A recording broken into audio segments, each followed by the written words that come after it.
Now you're considering blocking this view in exchange for a hotel on the water that will benefit marketers and developers at the expense of your fellow community members. Instead of deciding how to best develop the marina and waterfront for community use, you want to put up a wall of hotel rooms that will reduce the quality of life and property values for those who've been investing in community for decades as your neighbors. I can't think of anything worse a city can do to its residents than planning a business between them and the reason they moved to the neighborhood in the first place. As you can see by the pictures I will provide you, the view from my home will include the ability to look past this obstruction to the north and barely look around it to the south. All the rest would be blocked by a 35-foot wall, Des Moines' limit. I heard the mayor's message that change can be good and that we should all be open to it. That's easy rhetoric when you don't experience the impact of those changes. But if you're really open to change, then I ask you to consider the impact of what you're doing and consider exchanging your plan for something that'll benefit your community for the long term, far beyond the B&O, hotel, motel, retail sales that'll trickle in from this neighborhood obstruction. It may be said this is just business. However, for the 40 to 50 residents in Cliff House and Mariner, it's their lives, how rude. It's their life. For the 40 to 50 residents of Cliff House and Mariner, it's their lives and personal investments you're changing forever. And for the residents of Greater Des Moines who regularly fill the parking lot to quite easily access and enjoy the sound and mountains during walks, runs, fishing, and kayaking, these plans, as contemplated currently, will be the end. Please rethink this plan and do not trade this gorgeous gift of nature given to our community with a lousy hotel. Once our waterfront becomes just a business, it'll be gone to our residents forever. And I have a few seconds, so I have time to walk over here.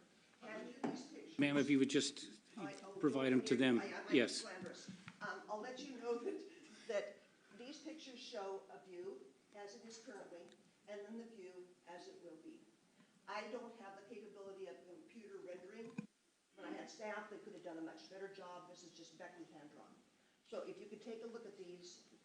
Yes, if you just hand it to the city clerk, she'll hand them out to us. I apologize. No, that's all. That's all. Next time I will behave better. No, it was fine. Thank you, Miss Banks. Just call me Becky. All right. Now, the next person to speak is Miss Melanie Barlow.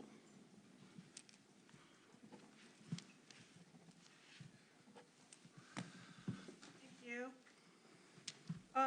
We at Bayshore Condominiums, Melanie Barlow, this is my name again, are still concerned about the speeding and other illegal things that happen down at the beach.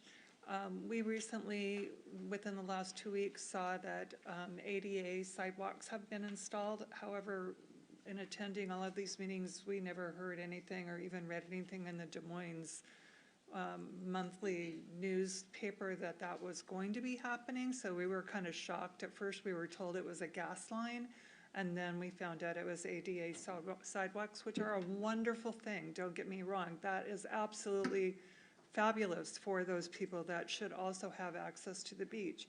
But our concern now is that because we've been raising this concern about safety all along, now you've got very vulnerable people that are going to be able to use those sidewalks. So you're adding to the elderly, the toddlers, the pets, all of us that are using it as a recreation spot.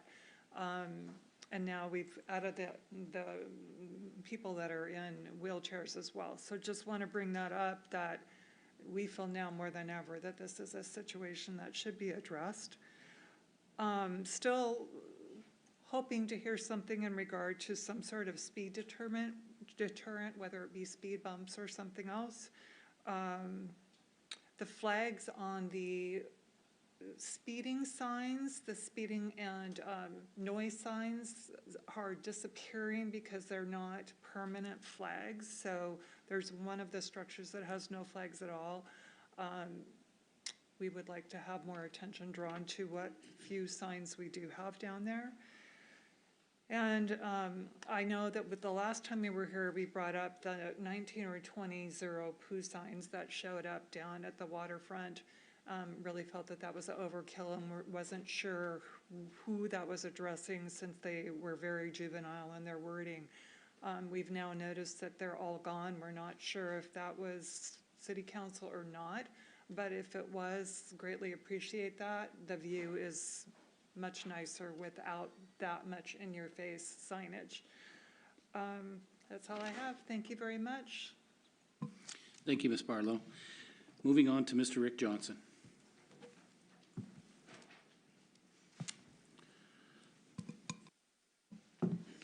I'm Rick Johnson, I'm Redondo Beach. I was looking through my Facebook comments that were on there this morning, and I found the pictures of the beach park, 4 pictures of the graffiti that's strung along the bulkheads. And there was 2 businesses in Des Moines. One on 7th Avenue South, and I couldn't see where the other one was. But that's something we need to be, do something about it, not today, not tomorrow, but yesterday. If you want to look like Seattle.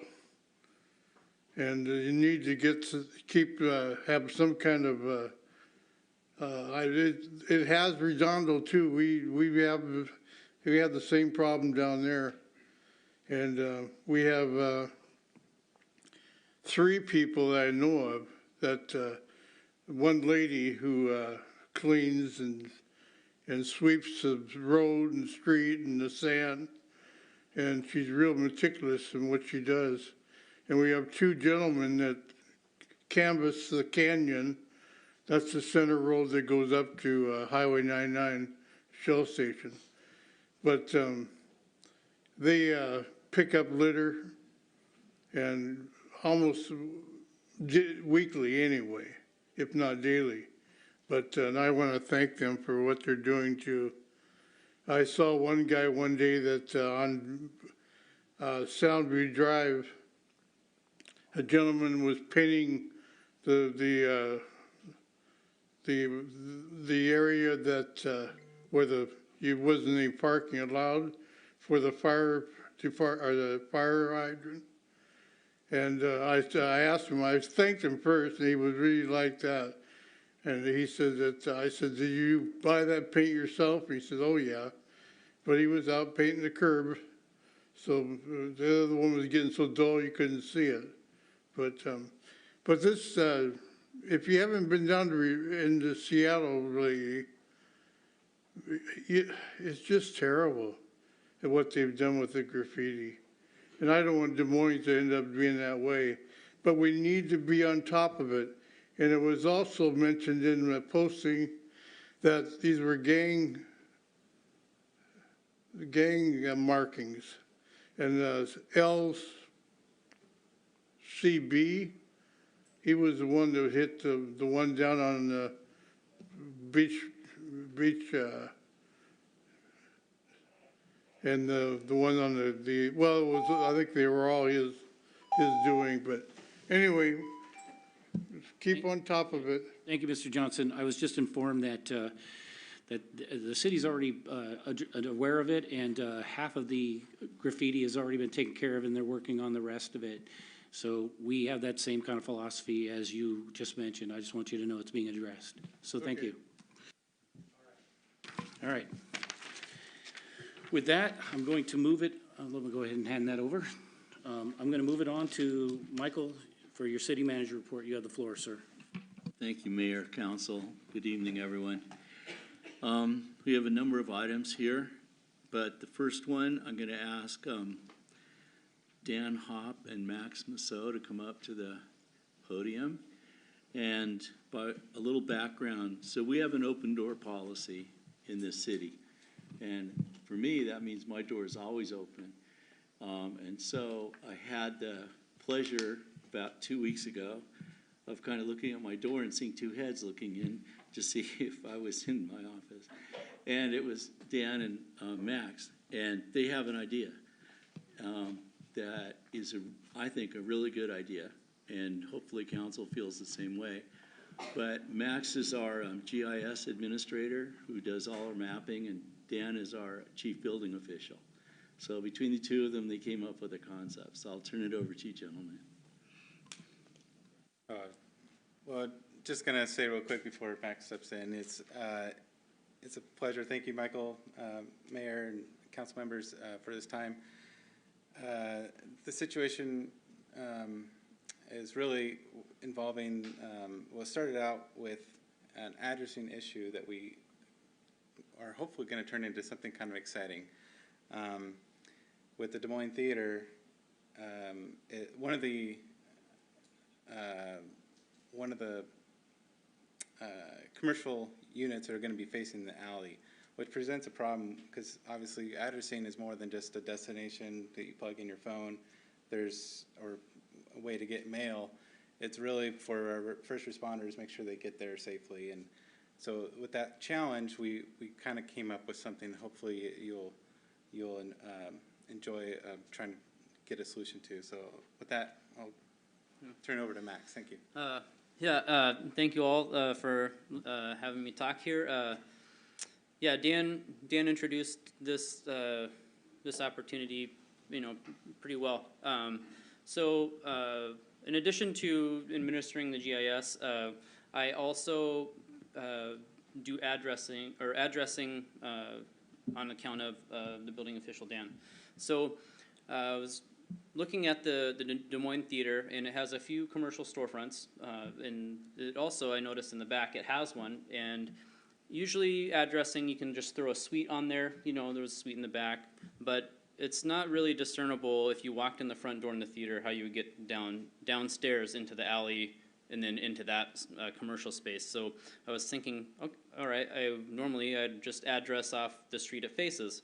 Well, we have a problem here. It's there's an alley, and you can't just say 1, 2, 3 alley drive. And if you notice, we also have another problem where instead of creating a new street there, we have 7th, and then we have Marine View Drive, and then 8th. You can't do 7.5. So I was thinking, how do we fix this problem? And then thought, maybe, Seattle has Post Alley. Tacoma, although it's actually has a street name, they also have Opera Alley. So why not, have an opportunity while we are looking forward to the growth and the revitalization of the downtown area. So why not maybe take an opportunity and create a community outreach or something, and then maybe name the alley, and then have kind of branding the city a little bit. We have our own alley. And I just wanted to, know what you guys think about that.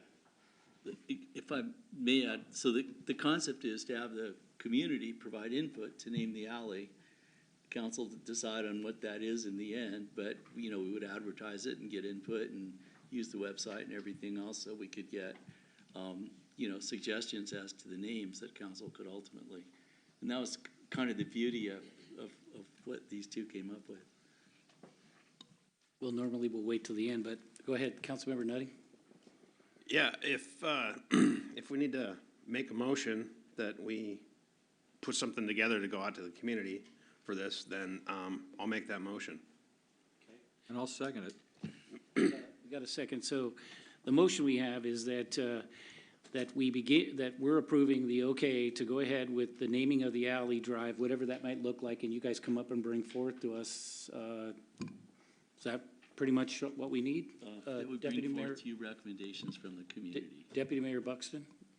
For the sake of the presentation, could somebody take a couple of sentences for the community or anybody that views this? A little bit of the purpose of that alleyway in the future, and why are we doing this just for the sake of one unit that's there, or do we have a vision? Oh, well, yeah, actually, I mean, that's not the only address that will be off of the alleyway. In fact, right now we have 2 addresses a little bit further north. North is to the left on this particular map. We have two two suites that are non-conforming because you actually enter them from the alleyway, but they are addressed off of Kent Des Moines, Marine View Drive. So, Yeah, you actually have a couple south of the theater too. You have Creosoul and the new Cubano. yeah, so those are kind of examples of, okay, well, there are already addresses that, you know, exist facing the alleyway, and, you know, it might be time to give it its own standing in our streets.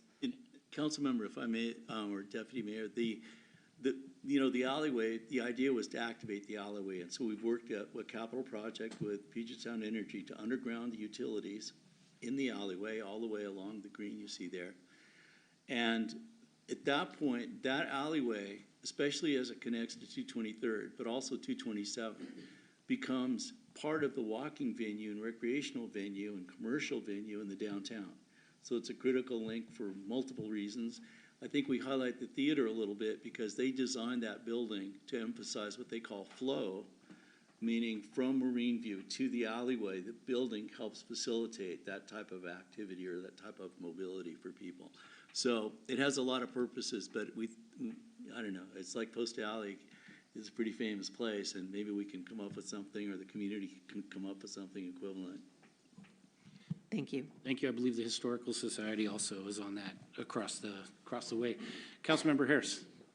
Thank you, Mayor. So just in the spirit of, crossing the i's and dotting the t's, what are the implications in terms of, if any, with King County and the Postal Service, and just propagating that kind of stuff? Well, yeah, I can answer that. We are the authority of the streets that we have here, so, the decisions that we make, or the city gets to make those, or, the council, we make those and then propagate them to King County or the post office. Is there any money involved, just out of curiosity? No, it's you just tell them and then it becomes part of their, Yeah, I send out an email. It's similar to addressing. I send it to post office, utilities, and, most of everybody who needs to know. wow, that's like the least bureaucratic thing I think I've ever heard. Thank you. Councilmember Pennington. So the alley runs, basically from 227th all the way up to 220th. Is there a thought on the rest of that? Because, there are a couple of businesses behind there in the alley there. I think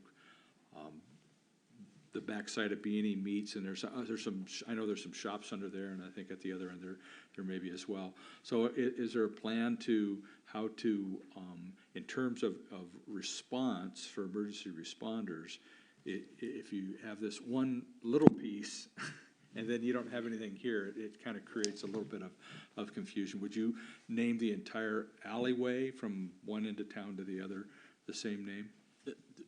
I'm going to answer that question. That's only a question a fire chief would ask. Yeah. Well, if it's big enough, you don't need a street name. You'll just Right. see it. Right. So I think, at the moment, we looked at going to 222nd. That block between 222nd and 220th is interesting for the possibilities it presents. It's not totally clear what those are yet, but we'll look at that in the context of this. Yeah, and don't get me wrong, I mean, we have an opportunity, this is kind of a unique piece of, a stretch of roadway or alleyway, and would be really cool to kind of, like, you pointed out before, we're activating the alley, we're doing some cool things there, there's a lot of neat, businesses and buildings, and in fact, there's some living units at the north end, and so, which have always caused concern, because you go, where are they at? And you gotta go around back. So anyway, so I think it's a fantastic idea. I think it's really cool. I like that we're getting the community engaged and they have some ownership in this, and so I'm behind it 100%. If we're gonna take a look at the whole thing, I think that's really the wise thing to do. But really, the emphasis we understand is in this area. So I'm in support of it, and thank you for the idea. That's cool. I'm going to go to Councilmember Oxiger, then I see you, Councilmember Harris, for your second. Yes, so is the plan for this to be a strictly pedestrian pathway, or is it still gonna have traffic? So the alleyway primarily, you know, it has served businesses. It's likely, and we've thought about this, but we haven't decided anything, that it would still provide perhaps for delivery vehicles. The theater has some studios associated with its development where people would need parking. And so there would be restrictions on access of vehicles, but we would alert people to the fact that that would be kind of a joint use, at least to this point, a joint use facility.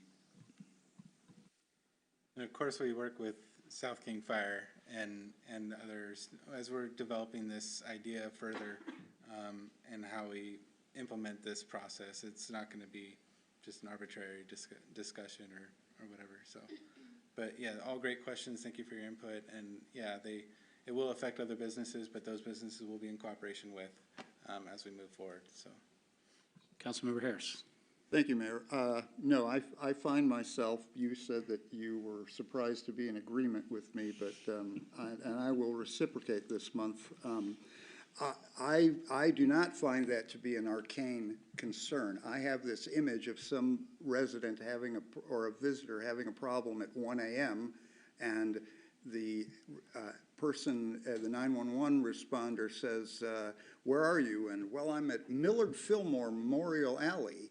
And their database still says that, you know, and so basically just having every single one of those things lined up, it's not arcane at all. And I'm not saying it's not fabulous. I'm just, whatever could be done to make sure that Well, if I can tell you, I do when I do addressing, this in particular was a tricky addressing project, but I do coordinate with South King Fire back and forth. I talk back with, or I don't talk back with them. I talk back and forth with them, and they have a system where they when they're going to, let's say, a new place, they already know where to go to enter for the different places. No, it's not you, and it's not SKFC. It's just the it's the 911 system writ large. Just you call somebody and there are just gaps sometimes in their knowledge base. That person does not live in Des Moines, and that's my only All right, thing. So, I think thank you. I think we're stretching out the conversation into tangents. The thing is that I think what we're doing here is approving a program to name the alleyway, and that's what the motion is. And I thought you brought up some good points, Deputy Mayor, about the fact that it's going to be a business location. Do you have anything to add before I take a vote? No, I just think that Max and Dan have done so well, we want to invite them to every council meeting. No, just. Yes, glad the city manager could put you on the spot. All right, with that, let's take a vote. All those in favor of naming contest for the alleyway for the city, all raise your right hand. I see it being 7-0 unanimous. Great idea, guys. All right, you have the next item on the floor, Michael. Thank you, guys. Our next one, there's a couple of items on consent, and I'll want to talk about one of them right now and then another one of them a little later in our presentation. But item 6 is has to do with the Wesley Sky Bridge aerial easement. And we're pleased to have in the audience today Kevin Anderson, our president of Wesley. And Wesley, just a little background. Wesley's been a phenomenal partner with the city, and we're delighted by their literally signature investment in our city for the expansion of their campus and the renovation of the campus. And council reviewed this item back in 2021, a conceptual of a sky bridge, and there was almost unanimous consent to support that. What that will provide for is not only safety for the tenants at Wesley, but allow connectivity between the new facility and the existing facility without exposing people either to some of the traffic safety issues or some of the elements that occur occasionally in Washington. We just wanted to mention that. Also, the thing with Wesley is they've been a great partner, and they've worked with us on our senior activity center.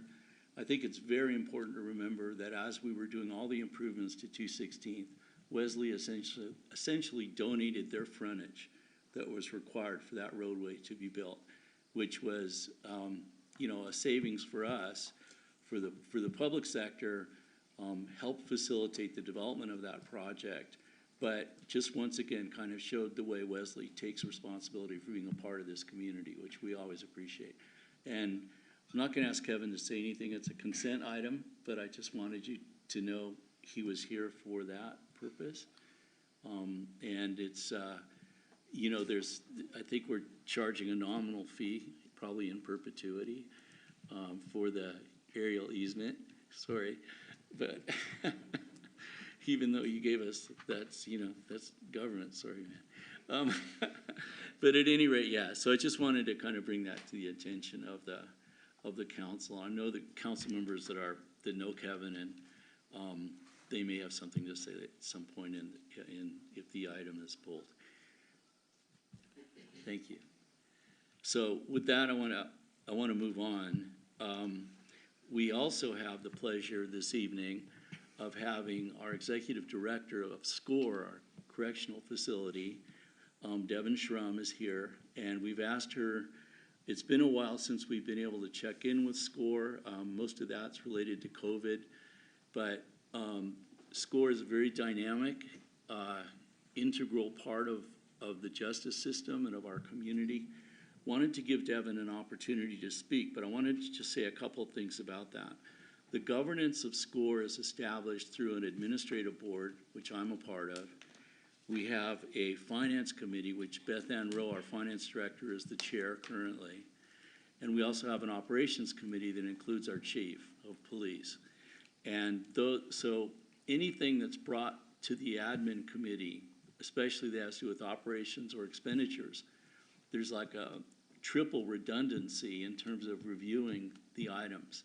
So when we get the items, and the admin board consists of 3 strong mayors and 3 city managers. City managers from SeaTac, Burien, and strong mayors Tukwila, Auburn, and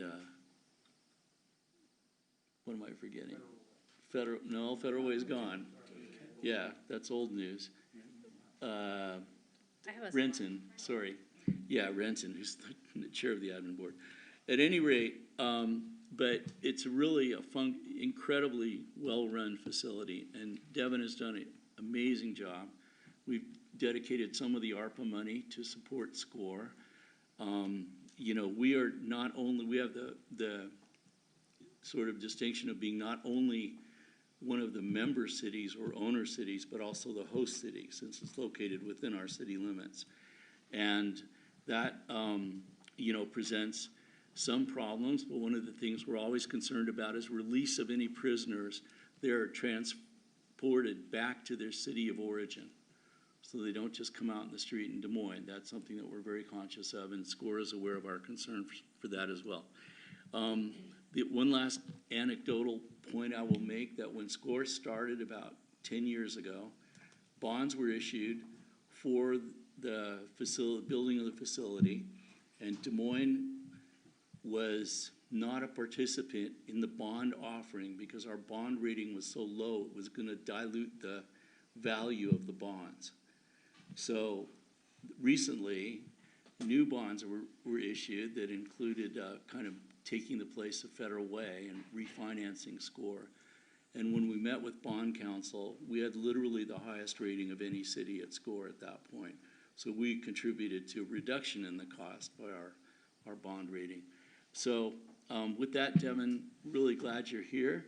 Appreciate your time. Devin had presented briefly to the Public Safety and Emergency Management Committee earlier today.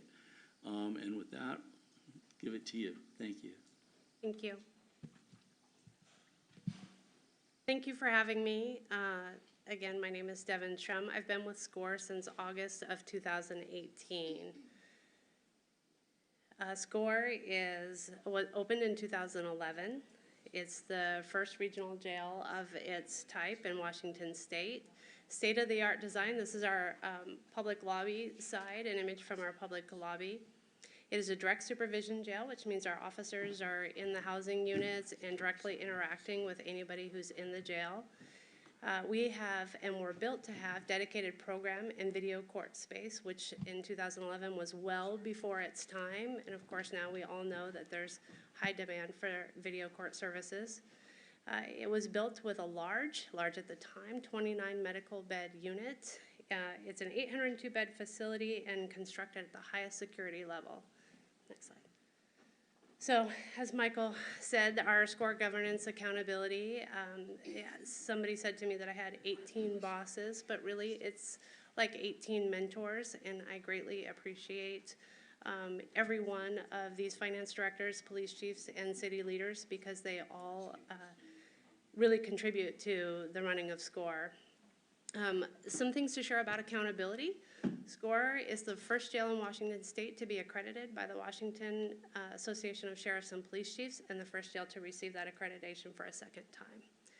We are also accredited by the National Commission on Correctional Health Care, and one of only a few jails in Washington State that hold that accreditation. Same with WASPIC, actually. And then we are now, I'm representing WASPIC on the Joint Legislative Task Force to establish jail standards in Washington State. And I'm proud to tell you that SCORE will be the first jail that they visit later this month as part of that process for recommending jail standards in Washington State. And then you can see our 6 owner cities at the bottom of the slide. Thank you. So, budget. I told you I started in August of 2018, and I was sharing with the Public Safety Committee that was my first day on the job, where the City of Federal Way had announced that they no longer wish to be an owner of SCORE.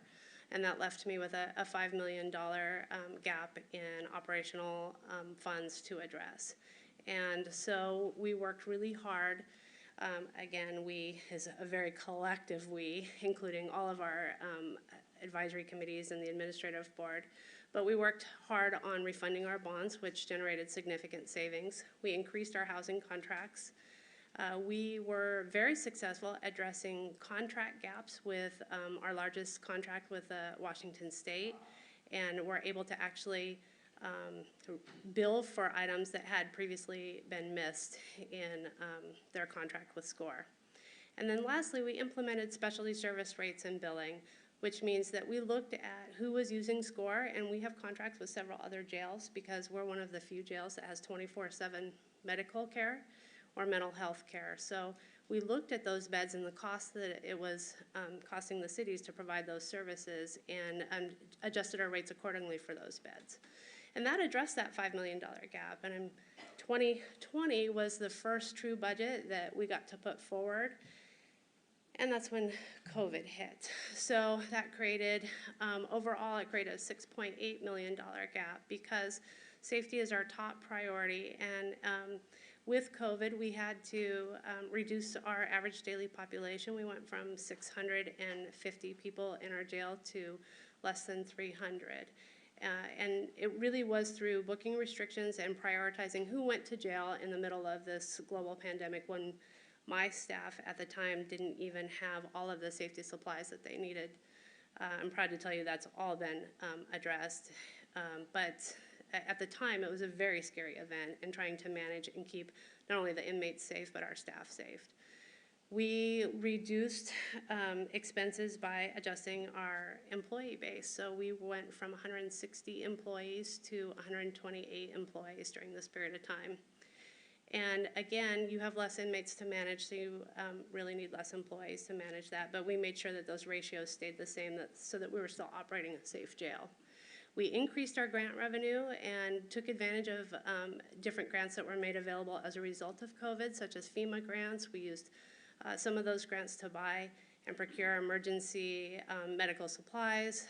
We worked with the state to get testing supplies as we implemented all of the numerous requirements to manage COVID safely in the jail.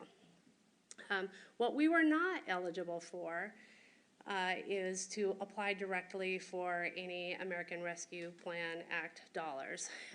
And so we asked all of our owner cities to consider us as they applied for those dollars, because SCORE could not directly apply for those funds. Even though we were directly impacted in all the same ways that other businesses were and other service agencies were impacted, we couldn't apply directly ourselves.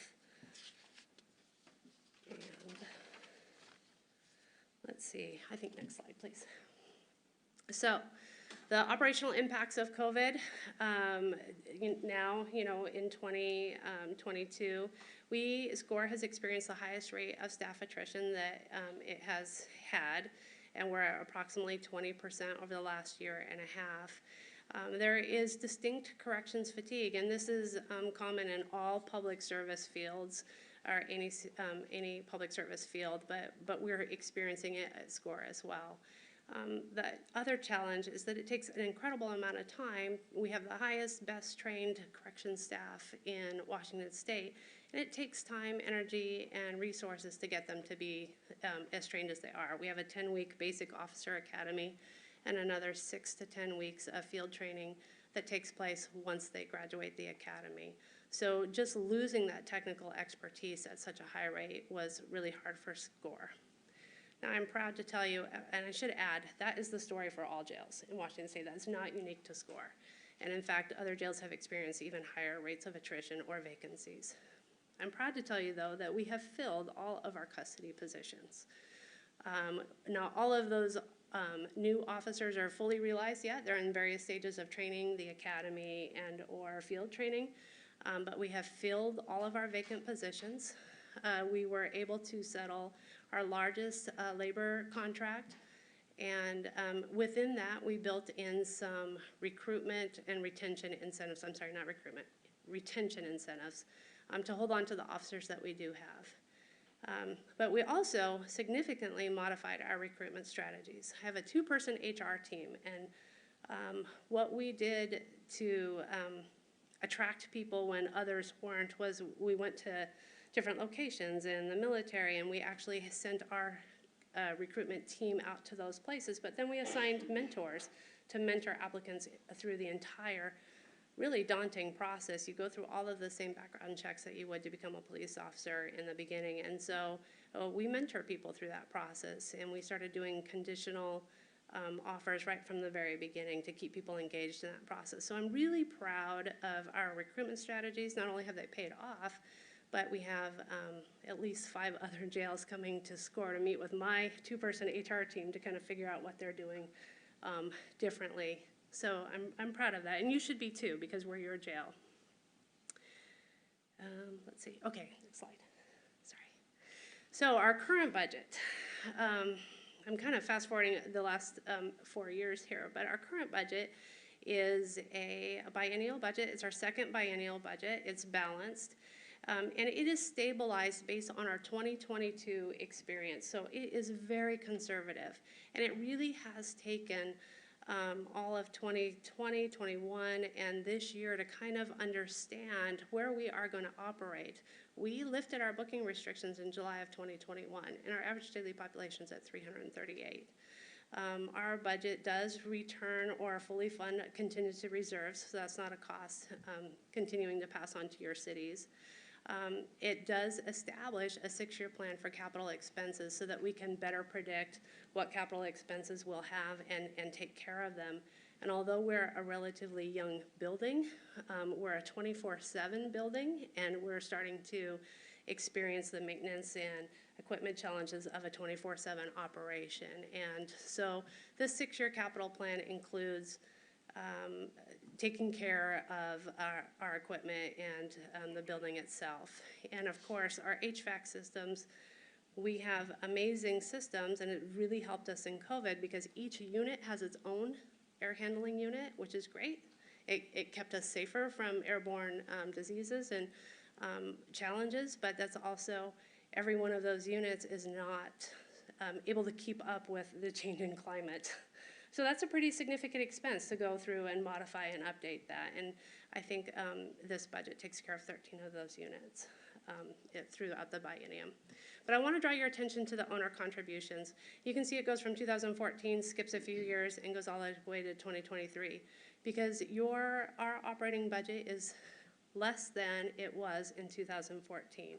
And from 2014 to 19, it was a steady increase. Like I said, 2020 was my first projected budget where we were able to lower owner costs and receive more revenue before COVID hitting. And so you can see the cost of COVID in 21, 22, and now 23 is stabilized. But I want to let you know that there are opportunities out there for additional housing contracts with either states or counties. There is a need for jail beds in Washington State.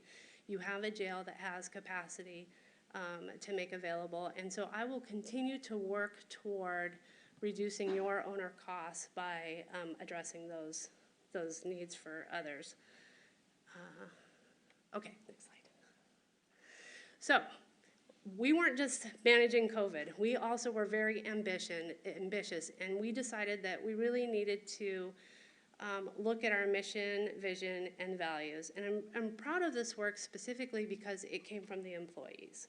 So we made, in order to move forward and understand what our new normal looks like, we needed to involve the employees and have them be part of the mission and vision. And it's not that there was anything wrong with the previous mission and vision, it's just that we'd achieved it. And so we worked together to come up with these two statements to address the next few years anyway, and really remind the community that we're here for the community and that public trust is our #1 priority. And then next slide. And then these values, again, they come from our corrections staff. This is what they decided was really important to them, and I'm happy to embrace every one of these because these are great values. They're in line with all of our owner cities' values. So I'll give you just a second to look at that. And then, this, like I said, this was an enterprise-wide participation in an input. And so the last slide really is how are we going to measure success? How do we know when we've achieved this? And so we are in the process of implementing a performance management system. We're now setting our 2023 performance goals and expected outcomes. You can see it really is system-oriented at this point, but as we talk about use of data displays, we now have a couple different monitors that are displaying data as available to all of our staff. They can see that in the break room or our administrative hallway. This employees are going to be working to come up with performance metrics, and then they will see the impact of their work as we achieve those goals through a performance dashboard. I have a picture of my finance team here, and this is just a visual of one small lean process that they implemented during the middle of this pandemic, and that was to go with paperless billing. You know, everybody was trying to decide how could we have less contact, what could we do? And this visual example here is the amount of paper that they saved in a year just by implementing a paperless billing system here at SCORE.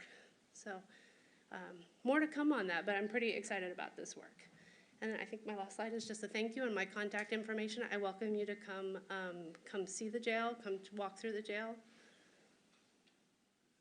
And Devin also promises to let you leave the jail.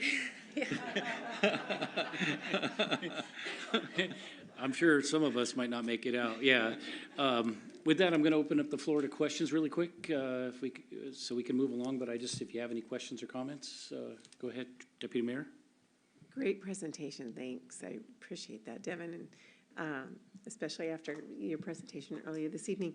So you talked a little bit about owner usage and post-COVID. So do you feel pretty confident that your owner usage is stabilized and your staff is stabilized, and so do you feel like that the only ability to increase would be contracting other owners, or there's a possibility you see any upcoming legislation or activity in law enforcement that would create an increase of owners without a new contract? Yeah, I think all of those things are possible, and the beauty of making excess capacity available through contracts is that you can always step away from that. So what I see as an opportunity is to reduce costs today. You will still have a very large, beautiful jail, and if owner usage increases, your costs will go up too, but that's okay. If owner use increases, you'll have the beds available because we can step back away from contracting. And Deputy Mayor, if I may add, Devin, so the way it works, and correct me if I'm wrong, because I've only been on the admin board for 3 years, so I should know this, right? But the idea is that there are owner cities that are responsible for the bonds that literally built SCORE. And then there's contracts with other cities and other entities for a certain amount of beds or up to a certain number of beds and so forth. So the more kind of external contracts that Devin is able to put in place, the lower the cost to the owners is. So it's in our interest for SCORE to expand, and I think, as you said, I think your average daily beds is not near yet capacity. And so as that increases, our contribution to SCORE will decrease, which is good, I think, so. And if I could just add one small thing, from an operational perspective, it is easier to run a full jail than a less than full jail because you will have those contracts paying for your infrastructure and greater infrastructure. So with that will come an increase in staffing, medical services, and so I can manage exactly as we are and not change a thing, or I can lower your costs and manage more efficiently, maybe. Councilmember Steinmetz. Yeah, I know one of those contracts often is Department of Corrections. And particularly community corrections needs a place to put people when they need a little reminder of they want to be out rather than in. Do we have a contract or anything with DOC? And are there any limitations as to what level of offenders they can put in the SCORE jail? Yeah, we do have, DOC's been a great partner to work with, and I come from Department of Corrections prior to SCORE. They're a great agency to work with. We do have a contract with them. When pre-COVID, we had almost 300 administrative detainees for violations. At SCORE, we have about 80 today, and we have probably the largest portion of those folks at SCORE because of the nature of our services that we can offer, medical and mental health. So the business of Department of Corrections and how they supervise community violations has changed completely.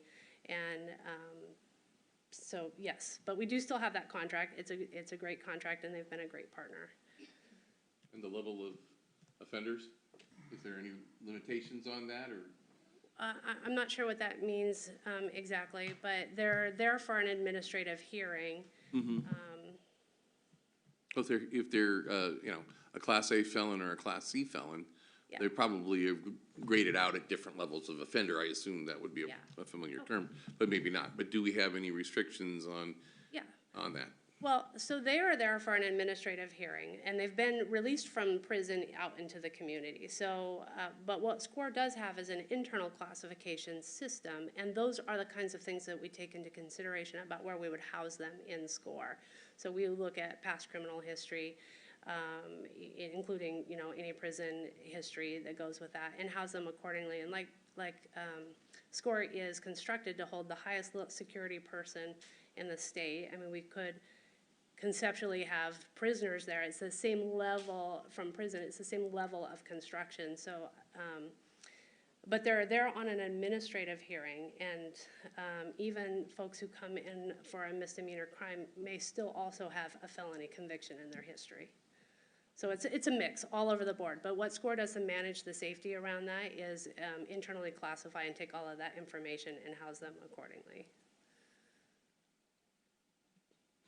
Councilmember Nutting, I saw your hand first, then I see you, Councilmember Harris. Great presentation. I really appreciate it. And I think the last time council was briefed, it was by somebody else, the previous person. And mine comments purely budgetary. The city was at a $2.5 million budget shortfall when we got the last presentation. And we were the highest contributor to the SCORE bottom line, and was frustrated at the time that being an owner city and the host city, that our contribution was so much larger than any of the larger cities that are part of that. And I just applaud you for what you've done to lower our contribution, and to shake out the challenges that were there of determining where these people were, your clients were being brought in from. So I applaud you for that, and thank you. Thank you. And if I could just add real quickly that the SCORE Administrative Board, Finance Committee, and Operations Board, they modified our financial policy that says that if I am able to reduce costs or come in lower than my budget, that those monies are returned back to your cities. Councilmember Harris. Thank you. I would recommend to all my colleagues to take a tour of the place. It's really a beautiful campus, and, you know, inside and out, and that's important because you're good neighbors. I mean, it's a really, you know, it was a bit of a hard sell to the community at the time, but the fact that it is, it just looks like a well-run place, and the building, just the architecture and everything, the way, but I guess my question is, if you're at 338 and, you know, and that's equilibrium, do you see your mission as, you know, getting more of the same types of, basically holding the same types of individuals, or is there an opportunity to, you know, for other kinds of cases, because I'm just struck by how the whole justice system is shifting away from criminality to, like, you know, long-term drug treatment and you know, other kinds of interventions. Is that something, or are you structured basically for, you know, to deal with the kinds of offenders you've got now? And I mean that in a money way. Yeah. Yeah, so our budget that we put forward is conservative. It manages the appropriate people and resources for the number of inmates we have, up to 400. I do think there are opportunities for additional business contracts, either contracts with the state and or larger counties. I do think there are opportunities there. And so we're thoughtfully thinking through all of those scenarios, and we'll, you know, bring the best ideas forward. Okay, thank you. Thank you. I have a quick question for you. So, not familiar with this industry, but how do you advertise that you've got room for folks in these other jurisdictions that you could possibly get customers, we might say, right? Well, I will tell you that I've worked really hard on building our relationship with the other jails, SCORE's relationship. SCORE was kind of just hidden and operating off to its own. And so I sit on a jail commander meeting that is hosted by the Washington Association of Sheriffs and Police Chiefs, and with all the jail commanders in Washington State, and we have phone calls every 2 weeks. They've been an incredible resource to us, but we're also able to share information with them. And we have a lot of other national resources available to us as well. So we don't have to advertise a lot. Our reputation is such that it probably annoys other jails, but it's also a good thing because we're all learning from each other. Fantastic, thank you. I think that's it. Oh wait, I have Councilmember Pennington, and then we'll move on.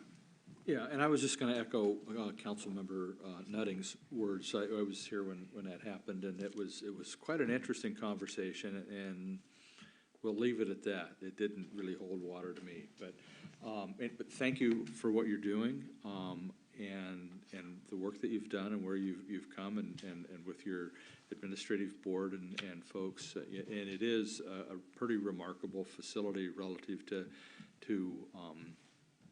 areas where people go and live for a while. So, but what in all seriousness, the medical facilities and those types of things, and there's a lot of stuff that is beneficial and hopefully will work towards the good outcomes for your customers. I think what Councilmember Steinmetz was talking about is, and correct me if I'm wrong, but I think there was a discussion a number of years ago about what level of offender could be housed there, and there was some concern, and there was a lot of discussion about that. And if I recall my history right, and I'll also defer to Councilmember Nutting, because I think we were about the only two here at that time. So I think that's what your question was, not how you rate them, but there was a certain level that wasn't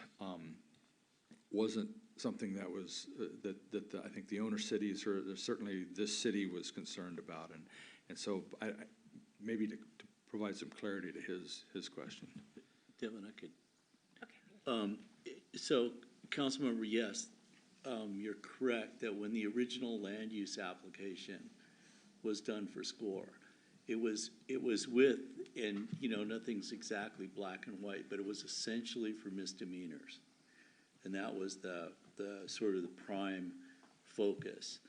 And I think that aside from some of the exceptions relative to someone may have had a felony background, but now they're back for whatever, bench warrant or whatever the issue is, that's primarily what the inmate population is. Is that fair? Mm-hmm. Yeah. Yes. Thank you. All right, we're going to give the floor back to you, Michael. Okay. Devin, thank you so much. We're glad not to be visiting SCORE with you. At any rate, okay. Just a couple more items, Council. I want to just give you a brief update on the 2023 budget process. Under state law, the city is required to submit a recommended city manager's budget on October 1st. That was a Saturday, so it turned out to be Monday, October 3rd. And Beth Ann submitted to our city clerk's office the kind of the numbers associated with the budget, which comprise the budget. The process from this point is that we will provide to the council the budget that we're recommending with the narratives and information and numbers and all of that by next Monday, October 10th. We have a first public hearing for the council on the budget will be October 20th. And in the interim, we will make available, both Beth Ann and Jeff can discuss any aspects of the budget that you want to discuss. If you'd like to meet with them, either one-on-one or with a group not to exceed 3, then we can answer any questions or talk through any aspects of the budget you'd like to learn about prior to the public hearing. So that's available, and just please contact Bonnie or Tara, and they'll set up a time that's convenient for the council. So that's where we are with that. I want to do a brief update on the community meeting.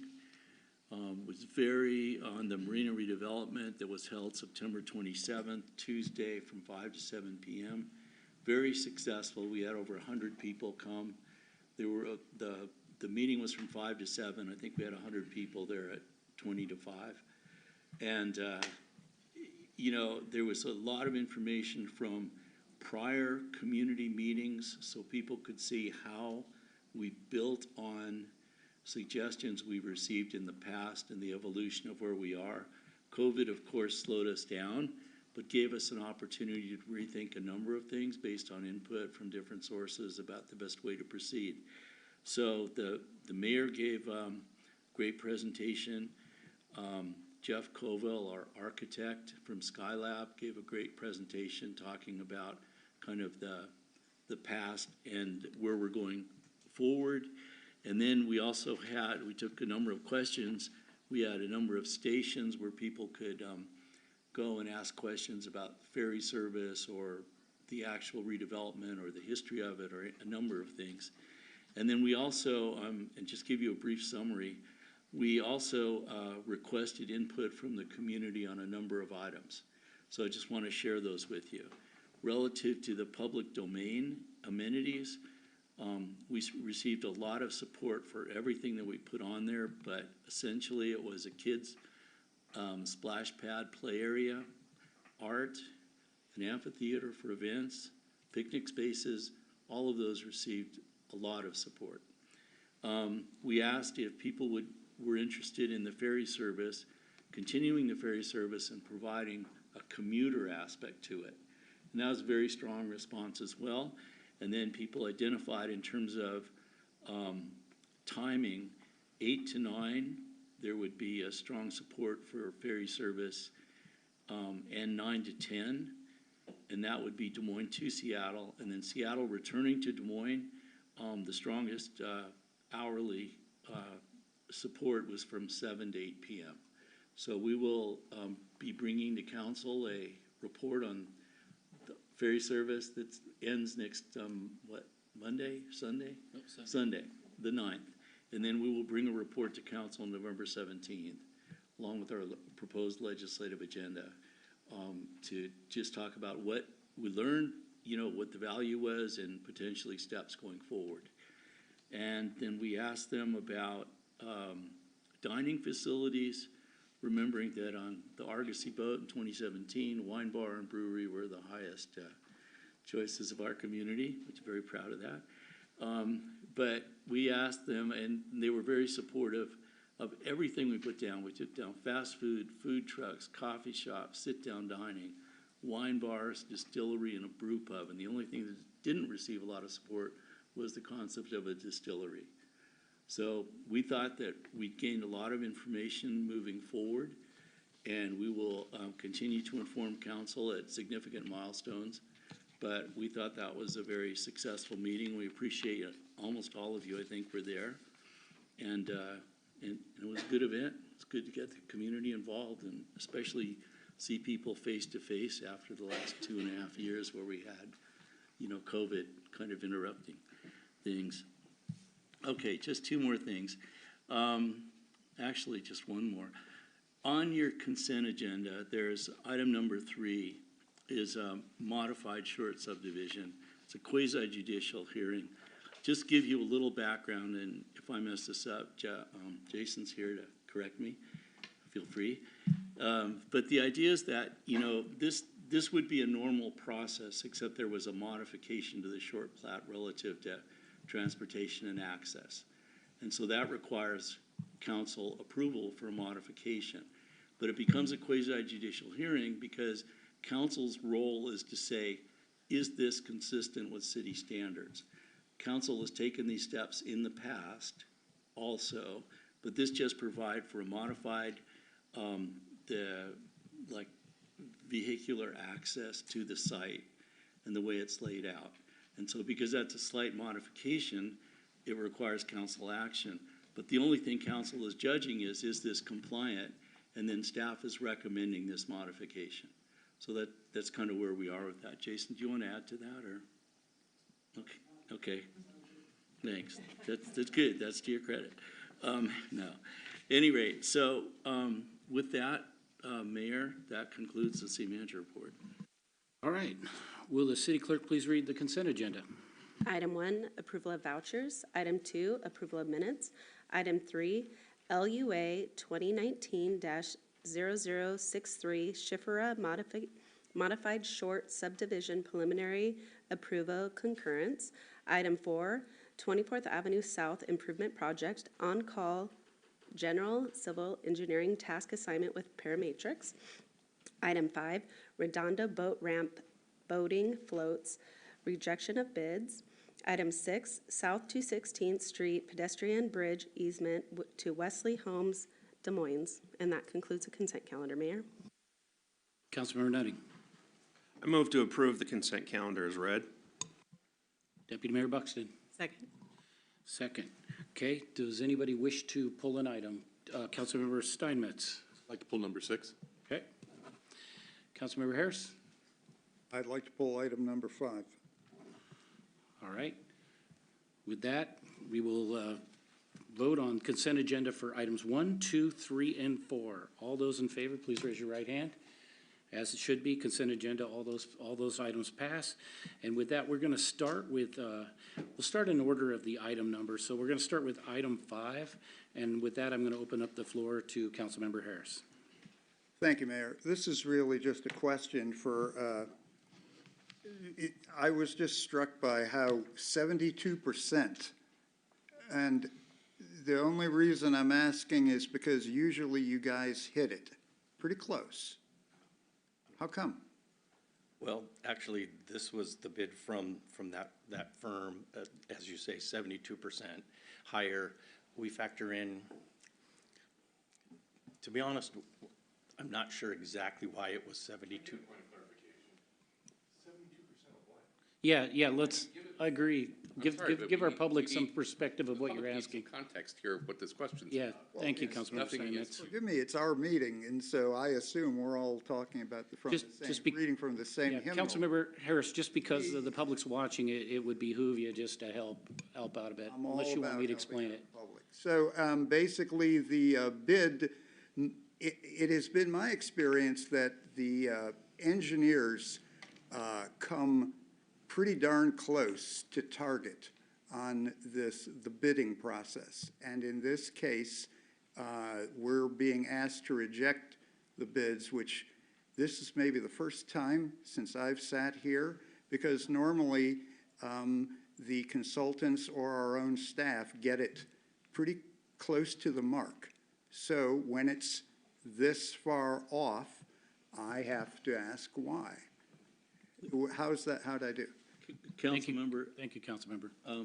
if I may, I think that from what I've seen, and this is not what I do professionally, I don't estimate costs, but from what I've seen and from what I understand, the difficulty in supply chain issues, the cost of labor, the cost of money, have all increased, and they've increased very erratically and unpredictably. And I think that there's a lot of uncertainty in general in estimating costs of things these days. And I think that's part of what we confronted here. The other thing, it's also very difficult to acquire contractors because of the nature of the business. And so Councilmember Nutting's probably much more experienced with this than I am, but I think the idea is that when you have high demand, costs go up. Okay, I'll make this real simple. So should we expect that, basically that window of expense next year? No, Councilmember Harris. I'm hoping, since we only have the two bids, and one was just slightly over the engineer's estimate of 350, it would kind of be justified, as Michael explained, with the high costs of now materials, labor costs, whatever else.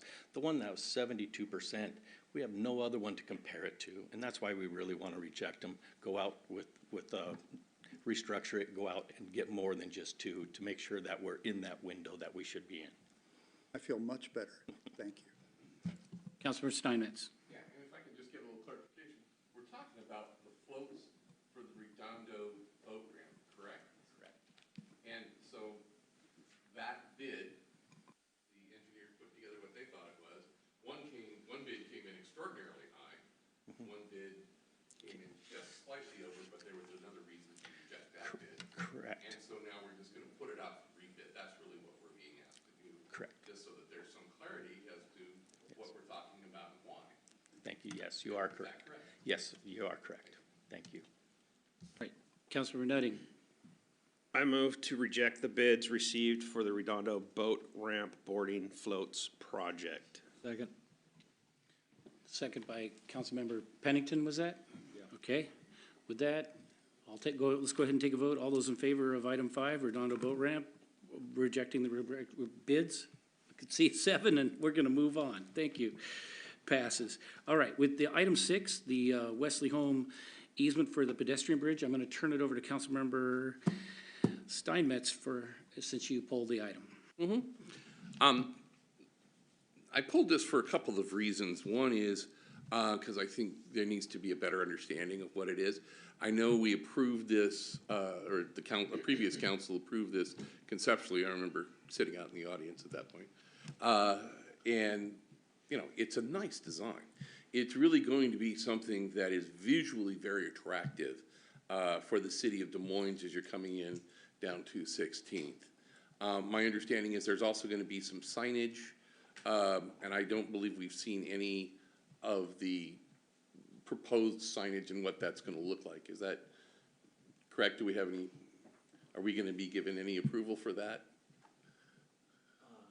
City attorney, Is that, I mean, I think that's a private element that we would hope to participate in and take advantage of advertising city activities on, but I've not seen. oh, is it gonna be an electronic sign? Yeah, yes. Well, I think the city would have to accept that the sign is appropriate in lieu for the all or part of their fees that are owed. So I think the city would have a role in approving or not their designs. Okay. But, I mean, Wesley has been a long-term business here in Des Moines. They have, I've known Mr. Anderson probably going on about 23 years. At one point in time, I helped represent Wesley and a lot of the other not-for-profit long-term care providers in the state legislature and with regulatory issues. And I can tell you that Mr. Anderson is one of the most long-term thinkers of those that are providing long-term care. And, you know, one of the things when you've got a sky bridge like that, not only is it kind of good to look at, we're gonna get some benefit from signage out of it, but it gets mom out of the rain. You know, it makes it so that she can go visit her friends who might be in a different level of care. It gives an easy way to go about that. Those are all very important to the quality of life of the residents over at Wesley. And so I think people need to understand why this sky bridge is such a good idea. And that, you know, aesthetically, I think it's gonna be very pleasing, because I do remember the original pictures of it, and it was very attractive. So, you know, I would urge everybody to vote in favor of this. Okay, Councilmember Harris. So if my colleague, Councilmember Steinmetz, had not pulled it, I would have pulled it. I voted against it last year, and I will vote against it this year for any number of reasons. But I think if Wesley wanted to create an underground passageway, I would be all in favor of that. Thank you. I'd like to say that I think this is a great idea. The terrace and the gardens, the biggest problem you've had is they've been separated and they become essentially two communities. And oftentimes I've stopped and watched some of your residents in the rain trying to cross the street, and it's a little unsafe. This is a great solution. The fact that we can add signage and however partnership that might be to communicate city business and activities and so forth is just a bonus, so I'll be supporting this. Councilmember Pennington. Yeah, I'll just say I'll be supporting this. And I think, you know, this is an opportunity, again, with public-private partnerships to do some pretty unique things for the city. I think there's an opportunity to create a beautiful gateway into downtown. Certainly if we can take advantage of being able to advertise some of the things that we do. The other thing is having responded to both the gardens and the terrace for a number of years, and you know, and with I know the overlap in your staff between the two buildings, and you know, to have this kind of connectivity between the two buildings is great. You don't have to send somebody in a pickup truck to drive, you know, around and through the warehouse entrance to get into this, to bring, you know, supplies or whatever's needed, or your medical staff, or the whole thing. And so being somewhat familiar with your operations from an emergency standpoint, I think this is a really good idea, and I think it certainly checks a lot of boxes relative to the community, like I said, the public-private partnerships, certainly your operations, the fact that you have worked with the city with your easements and the crosswalks and the lighting and all of the things that weren't going to be at that particular intersection when some of when that road work was redone, that you paid for. So I think this is a good partnership, and I'll be voting in support of it. All right. Any other comments before we get a motion? Councilmembers Oxiger? Yes, just for point of clarification from the Deputy City Attorney. So this will come back to council, or is this going to be a staff decision with regard to the signage?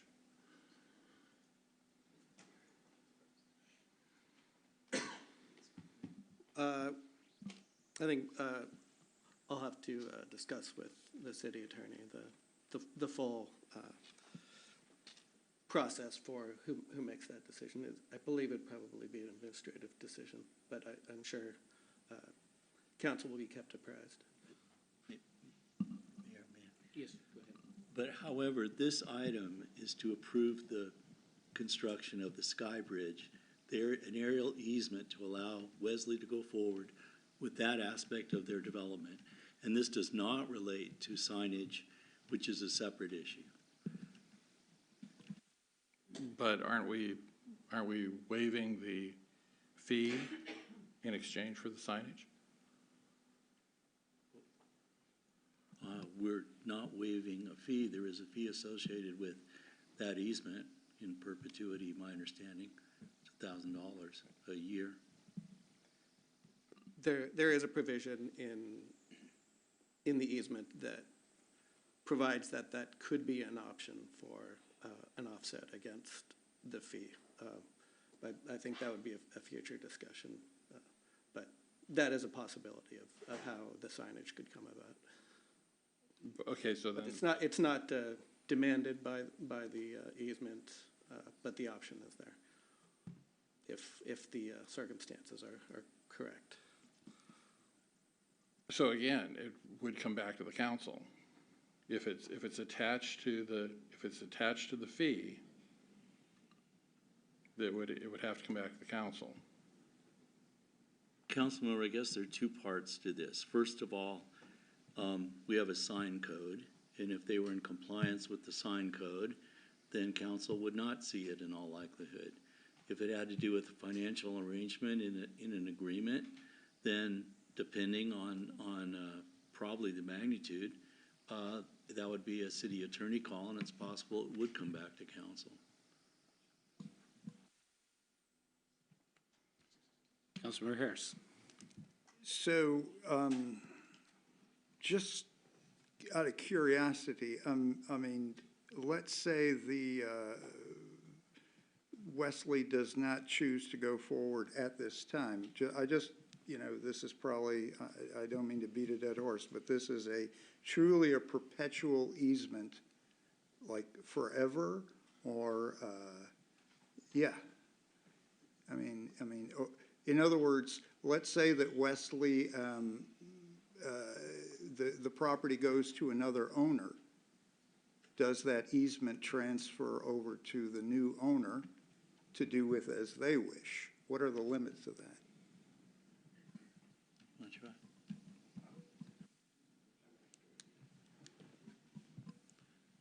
Councilmember, I don't know, Dan, you gotta. I'm not trying to put, I mean, if it's something that takes a little, but I'm just trying to think, 25 years from now, businesses change, communities change. But the thing I've learned about avigation easements or any kind of easement is that they're the gift that keeps on giving, and there are unintended consequences. And so maybe I'm overreacting, but that's just something that thought about, yeah. But I would like to know at some point, please. Thanks. All right. I think we've had the discussion and questions we've had. Let's go ahead and take a vote. So we need to have it re-motioned. So is somebody, Councilmember Steinmetz? Yeah, I language in front of me. I will read it as your motion. Okay?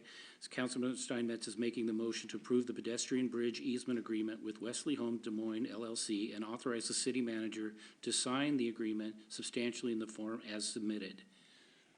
Okay, do I have a second? Second. Councilmember Nutting has seconded it. All those for this motion, raise your right hand. I see Councilmember Pennington, I see Councilmember Steinmetz, Deputy Mayor Buxton, Councilmember Nutting, and Councilmember Oxiger, and myself. All those opposed? I see Councilmember Harris as opposed. The item passes 6-1. All right. We'll be moving on to new business now. This is a time for the sole purpose of proposing new business items that have not previously been before the council for discussion on a future agenda. This is not a time for questions about old business. Council members can submit questions or seek updates on previously discussed business to the city manager at any time. Do any council members have new business they would like to propose? Councilmember Harris. Thank you, Mayor. So I have a somewhat different reaction to the community meeting last Tuesday, and I want to bring back the virtual Marina Town Hall proposal that we budgeted for last September.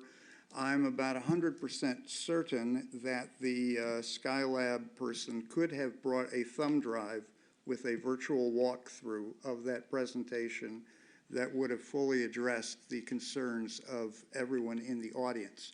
What they want to see is the ability to fly over and around and the whole thing. Councilmember Harris, I have to stop you for a sec because this is old business. It's not new business. Well, it's new business in that I want us to direct the staff to Okay, so execute for a on it. future now. item. Okay, we get that. I would say that, I'd say that whatever we've decided on the ARPA money, which, you know, you were the only one that dissented on that, by the way, is already in works and in place from the city, and I would rather have the city manager come back to us when that time is right. So, but we'll take a vote. Do I have two other people that want to see this put on a future agenda? I see Councilmember Oxiger and yourself. Seeing no more than that, the issue is dead. All right, moving on to, is there any other new business? Councilmember Harris. Yeah, so along the same lines, I believe the city ended the Public Planning Commission in 2012. It was at a meeting, maybe it was 2013. It was at this thing, you know, all options on the table meeting because basically our finances were so weak. And I think after last Tuesday, it is time to reinstate the Public Planning Commission. We no longer face any of the financial vicissitudes, I love that word, that we had at that time, and the public should have a say in projects like were unveiled last Tuesday. So I would like the Public Planning Commission to come back. I have one. Do I have another? You have another? No, I see you and I see Councilmember Harris. Seeing none, but I will say this, that when we when we have our study session the next year talking about our goals, maybe you can suggest it again. With that, that also dies. With that, Councilmember Harris, we're going to move to board and committee reports unless you have another new item of business. Seeing none, then board and committee reports, and we're going to start with you. You, Councilmember Harris. Why, thank you. Let's see here. Yeah, I would, yeah, I don't know what to say about last Tuesday. It's like we were watching the same movie and different, I would strongly suggest that the public not only look at the slides, and I never do this, but yeah, I don't even know. You know, okay. So the thing is, you're going to have next week the Commission of the Port of Seattle is going to have their budget study session and meeting for aviation, and all of you who have port packages. The notion of updates is going to hopefully get budgeted, and so please write commission@portseattle.org if you favor the port budgeting money for port package updates. And let's see, there will be a listening session at Mount Rainier on November the 1st, where you will have a chance to meet Dr. Duran and our new director, Ozzy Hagos, and so go to that, and I think that's about it. Thank you, Councilmember Harris. Moving on to Councilmember Pennington. Yeah, unfortunately, I missed that meeting. I had to have some work done, so this GQ face needed a little work, but too much sun. Anyway, this evening, at a public safety meeting, I'll defer to the chair for that report. We ended the market and had a great market season.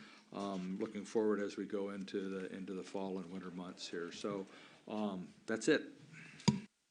Thank you, Councilmember Pennington. Moving on to Councilmember Steinmetz. Yeah, a couple of things going on. I was also, attended the Public Safety Emergency Management Committee meeting, but I'll defer to Deputy Mayor Buxton to give the full report on that, as she's the chair. Let's see, something very unusual happened this Saturday morning. I had a free morning. I wasn't at the market. It was finally done. And I don't mean that in the sense that it was finally done, but it was done. And, it's just been such a regular place to go and a regular place for the community to meet. It's really been a terrific thing. And I'm looking forward to hearing, the finances on it and how it turned out. But I'm pretty sure it was a very successful market. Parking has remained sort of an issue for the market. And yet, I haven't had a lot of people. People have had to walk a long distance, but that seems to be the chief complaint. There still are parking spaces down there, and then once the bulkhead work is done, we're gonna have a fair amount more parking spaces down there, at least until the marina construction starts taking up parking spaces again. But it's really been an amazing thing, and so that was very nice to see a successful market season. Otherwise, I don't think I have much else. Thank you very much. Thank you, Councilmember Steinmetz. Councilmember Oxiger, you have the floor. Yes, thank you. I just wanted to comment on the marina presentation. It really would have been helpful to have that thing recorded, and also there were substantial changes to the plan that I think that we heard, from one person tonight, concern about some of the aspects that have come up. So to have it to have a more robust access for the public to be able to view what the changes are. It would have also helped to have some kind of a PA system, because I have a hearing problem, and I was having a lot of difficulty, and a lot of members of the audience were also having difficulty being able to even hear what was going on. So I'd like to see us, pay a little more attention to the public's ability to interact with these things. Thank you. Thank you, Councilmember Oxiger. Moving on to Councilmember Nutting. Thank you, Mayor. I don't have much today. I finally rode the ferry with the family on Sunday, and I purposely waited until towards the end to see if, I heard all the buzz from all the other council members about how excited everybody was for it, and there is still excitement out there for it, and the crew was wonderful. EJ and Tony, very energetic.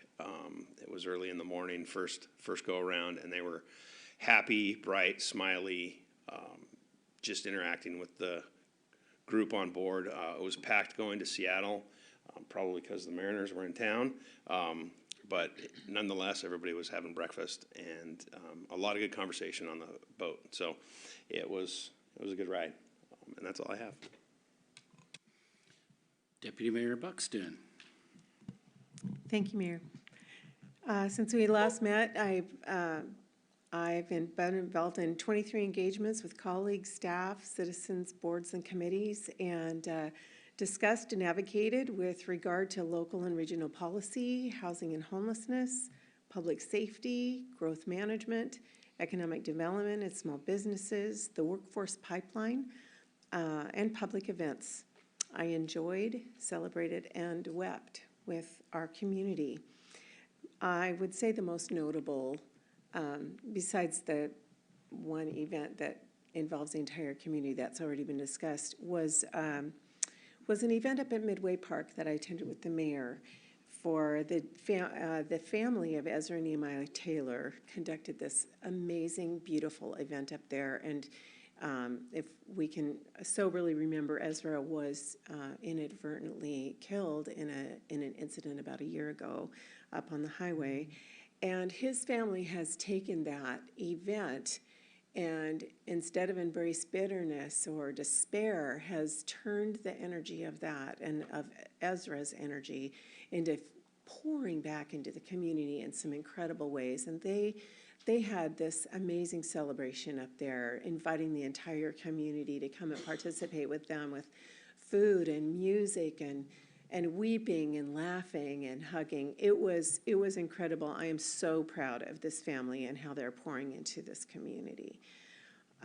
Very thankful for them. I wanted to give a little report out. The council had directed that we form an ad hoc committee to move forward on a rewrite of our council rules, and so we're moving forward with a draft for staff and professional review and hope to bring a draft to the council soon after that. Public Safety and Emergency Management Committee met this afternoon, and great report out. Got an update on the Great Shakeout. It's a earthquake drill that's going to be conducted later this month, practicing for an earthquake. The staff will all be participating in that. We got an update on the police drone program. Fabulous technology moving forward in our community, just enabling our law enforcement to just continually move toward more and more excellence. I appreciate what they're doing. That was a great presentation. We had a discussion about short-term rentals in the community and possibility of some registration, administration. Right now, that committee decided there will be no registration of short-term rentals at this time. Also, we got a short overview of the SCORE jail, which we got everybody here got an expanded presentation of that from Devin this evening, which greatly appreciated. This Saturday, well, as we all know, we have proclaimed this as Domestic Violence Awareness Month, and I appreciate the presentation earlier. So I just wanted to reiterate, I'm wearing my T-shirt. It's celebrate. Let's see, it's a Lighthouse Northwest. I am doing the 5K and participating in their auction fundraiser this month, so I hope you can join me down at the beach park for the 5K. You don't have to run; you can walk at 9 a.m. at the beach park, and just really putting out that awareness this month. And also, we're going to be having a trick-or-treat path on October again in the community. Very well attended event, and excited for that on the 31st. And that's all I have for now, Mayor. Thank you. Thank you, Deputy Mayor Buxton. Also, as Deputy Mayor Buxton had mentioned, I attended the Ezra Taylor event too, and I spoke. And Michael, I wanted you to know that Selena, Ezra's mom, was eternally grateful for everything you've done for her, and particularly the dedication of the park bench. I can't tell you, their family and friends were there, and how much that meant to them and what it'll mean to the community. So, you know, I'm saying thank you for Selena. Yeah, Mayor, thank you, but as we had a number of Zooms and tried to work with them on some appropriate memorial, Dan Brewer was a part of those discussions as well. So thanking me is also thanking Dan and everyone associated with that. Well, you all did a great job, and I can tell you, I wish you would have been there to see the tears in their eyes, the joy, and the fact that the city took time. They were blown away and left almost speechless, which is tough for Selena, just like me. You know, of course, attended the Marina Development meeting. You know, like I said, I would have liked a mic, but I thought in general, I think it went well. I think it was an introduction to a concept for people to start to digest, and it's a process. On the next night, I attended the Seattle. I was at the Highline Forum and then went right to the Seattle Southside Mayor's reception. And what I told the business owners and people associated with Seattle Southside is Des Moines is open for business and to pay attention to us. And they love the energy, they like the excitement, and there were some investors and developers, actually, Michael, that eventually are going to contact me, and I'm going to turn them over to you, and so forth, and see if they might be interested in going forth. A couple of things I wanted people to know is on October 12th, there's a SR3 fundraiser at the All-Star Tavern. It's a good cause, obviously, for SR3. I believe that starts at 5, and then also one of the reasons why we moved next week's meeting to week 3 is Mount Rainier High School is going to be playing Federal Way High School.